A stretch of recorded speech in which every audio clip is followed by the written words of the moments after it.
ជំរាបសួរខូចទាំង4ហើយក៏សូមផ្ញើការនឹករលឹកទៅដល់ខូចរត់គោផងដែរបាទជំរាបសួរអ្នកទាំងអស់គ្នាហើយនេះគឺជាសម្លេងក្មេងមកពីជនបទដែលធ្លាប់កំសត់កំរោជាមួយតន្ត្រីហេនៅពេលខ្ញុំចេញដើរមានតែអ្នកទៅសើក្មេងនេះលយបោះវាគ្មានលុយមករៀលតែវាហ៊ានគ្រាន់បើនៅពេលខ្ញុំចេញដើរមានតែអ្នកទៅសើក្មេងនេះលយបោះវាគ្មានលុយមករៀលតែវាហ៊ានគ្រាន់បើ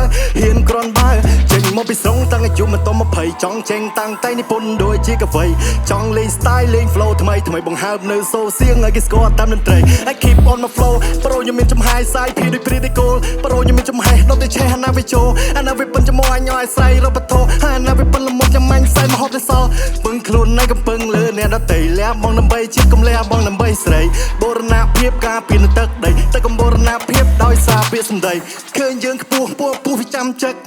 ពណ៌ snake ប៉ុន fake like ការពិតអញនៅតែជាអញមិនចូលចិត្តនិយាយបដិទ្ធឲ្យបានណាវាប៉ុន fake កុំរាប់អញធ្វើមិត្តកុំចង់ចំណេញតិចលោដាច់ចំណងពួកអត្រីងៀតតែគេចង់ឆ្លៀតផងមិនទាន់ស្គាល់ច្បាស់ហើយកុំចង់វាយស្មើកុំចង់រាប់អញធ្វើខ្លះមើលទៅដូចអត់តំណងហេពេលខ្ញុំដើរមានតែអ្នកទៅ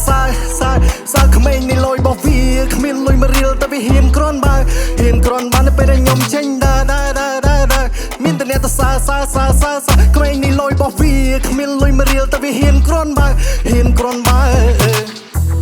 ចង់ចេះហោះហើរដោយសត្វតន្ត្រីចង់ទៅខ្ពស់ហួរផុតដែនទីជឿជាក់ថាខ្លួនណាចធ្វើបានឬមិននឹកស្មាននៅមានច្រើនជាងនេះខ្ញុំមិនដាំជ័យដេកចាំទទួលផលរឿងនៅសល់ខ្ញុំត្រូវតែសារឬសេតគោដៅហើយត្រូវទៅឲ្យដល់ព្រោះរឿងដែលខ្ញុំឆ្ងល់ខ្ញុំមិនដែលដេកមើលជីវិតជូរចត់ធ្លាប់ស្គាល់លោះហើយតម្រុំតែមានថ្ងៃនេះមិនមែនជារឿងងាយឡើយអរគុណម៉ែពុកធ្វើរនេះចាំពេលពីក្រោយដើរតួយ៉ាងសំខាន់ចង់ឃើញកូនដល់ត្រូវ Shout out to my family and shout out to my G ហើយនេះគឺជាសម្លេងកូនអីលួចចាប់ហួយនៅផ្សារអ្នកលឿង Appreciate